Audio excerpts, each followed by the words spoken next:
বিবর্তনে, কালের আবর্তনে এগুলো মানুষ হয়েছে বলছে না?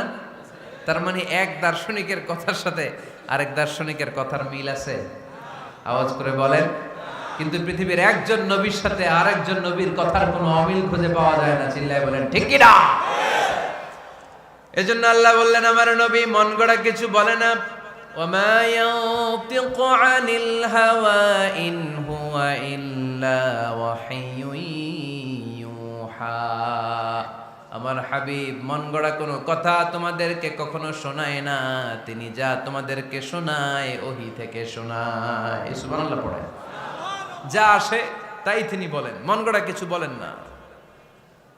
মক্কার ইহুদিরা আল্লাহ রাসূল সাল্লাল্লাহু আলাইহি ওয়াসাল্লামকে একবার ধরলো, জিজ্ঞেস করলো যে মুহাম্মদ, তিনটা প্রশ্ন তোমাকে করব, যদি উত্তর করতে পারো তাহলে বুঝবো তুমি সত্য নবী।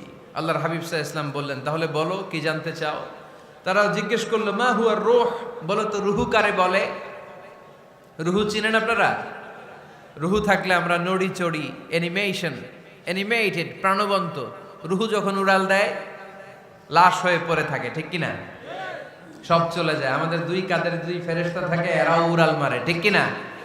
দুই কাঁধে ছিল যে তোমারে দুইজনা পাহারা, তোমারে একলা থুইয়া পালাইছে তাহারা। তোমার আট কুঠুরি নয় দরজা বন্ধ যে ওই হলো রে হলো মুখে আল্লাহ রসুল সবে বলো। দুয়ারে আইসাছে পালকি নাই হরি গাও তোলো রে তোলো মুখে আল্লাহ রসুল সবে বলো, ঠিক কিনা?